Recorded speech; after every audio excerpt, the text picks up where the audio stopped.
Ghostbusters is directed by Paul Feig and stars Melissa McCarthy, Kristen, Wiig, Leslie Jones, and Kate McKinnon as four unlikely heroes that band together to fight against an uprising of paranormal activity in New York City. Man, that sounds like a movie I saw once that came out in 1984, but I just can't put my finger on it. In all honesty though, in regards to the Ghostbusters movies, I like the first one quite a bit. I didn't see it as a kid though. I don't have nostalgia for Ghostbusters. I saw it for the first time as an adult, and I thought it was really good. A lot of fun, good comic performances, impressive visuals for 1984. Ghostbusters 2 is a different story. I didn't really like that film. I thought that it was trying too hard, I thought that it wasn't very funny, and that it was kind of a recreation of the original with certain elements just twisted around slightly. So when I saw the trailers for this Ghostbusters, there wasn't any part of me that was thinking, oh, this is ruining my childhood. I hate this. I'm never gonna watch this ever. This movie looks terrible. Women, what the fuck? I was just thinking, that doesn't look very funny. That's unfortunate because I like Paul Feig movies. I've actually liked Bridesmaids, Spy, and The Heat. You can see a couple of Blu-rays right back there that I own. I think he's a very talented director and that he's made some very funny movies. So I went into this movie with an open mind because I think any film really deserves a chance. You shouldn't judge a book by its cover, or in this case a movie. You should give it a chance and see how it is, and that's what I did. When it comes to a reboot, I look at it in a very specific way because most reboots are made for money. Let's face it. We live in a period where everything is remade, rebooted, whether it's a TV show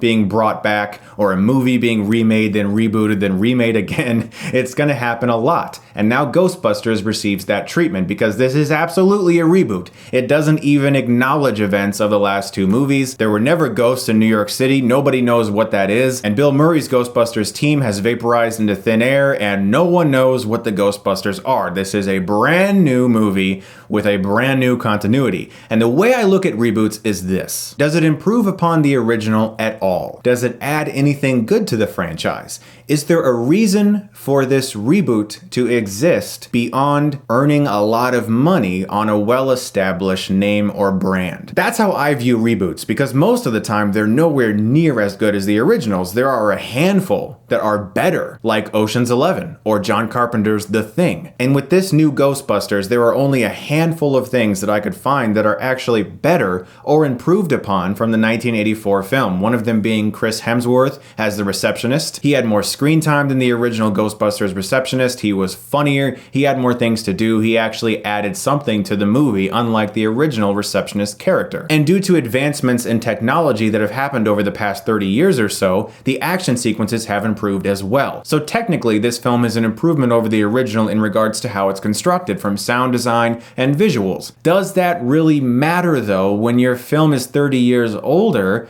and those things are just going to happen naturally as technology progresses? There are very few improvements in this film when compared to the original 1984 film. And that's sad because I am a fan of Paul Feig's movies and I wanted this movie to be a lot better than it is. That being said, this film doesn't even come close to deserving the amount of hate that it's gotten. It is not a Dragon Ball Evolution, it's not a Last Airbender, it's just not that great, unfortunately. And it's nowhere near as good as that first Ghostbusters film, but I do think it's better than Ghostbusters 2. And much of that is due to the excellent chemistry present between these four girls. Melissa McCarthy, Kristen Wiig, these two work marvelously together, and I think Kristen Wiig is really funny. She's a really good improvisational comedian, as is Melissa McCarthy. I've liked her in a lot of movies in the past, but I've also not liked her in some, like say Tammy, but in movies like Spy or The Heat or Bridesmaids, she's really blown me away when it comes to comedy. I like Leslie Jones a lot in Top 5. These girls work really well together, and Kate McKinnon is off and on for me. She played sort of a crazy person, and I could tell that she is really funny, but her character,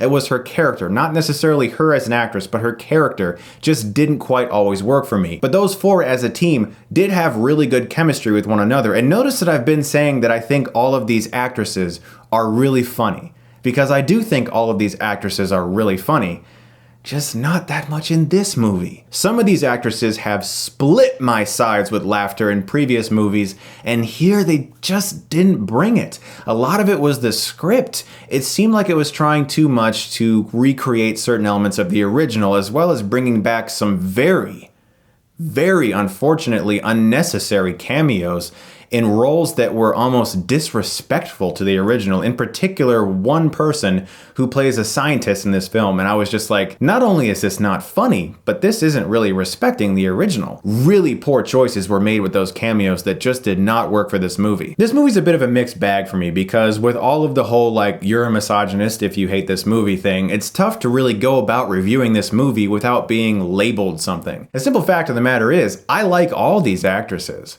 I just didn't really like this movie. It wasn't very funny. So it's tough to traverse this next thing I want to talk about, but I'm going to.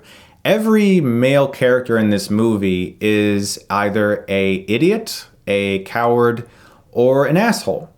And it's pretty unprecedented. I actually couldn't think of one male character that wasn't one of those three things. Also, the final resolution of this movie involves another hit at men.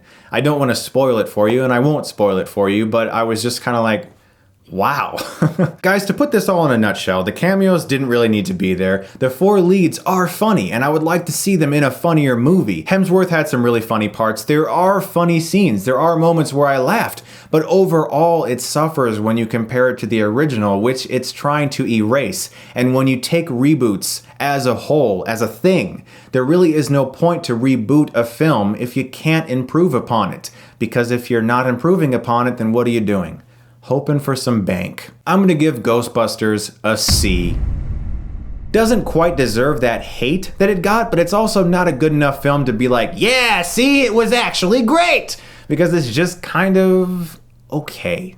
Also, be sure to check out my reviews for The Bourne Identity and The Bourne Supremacy that I've already posted because I'm doing an ongoing, really cool skit involving Jason Bourne. It's like a to-be-continued thing, and I'm having a ton of fun doing it. Guys, if you do see Ghostbusters, I am curious to know what you thought of the movie. Thank you so much, as always, for watching, and if you like this, you can click right here and get Stuckmanized.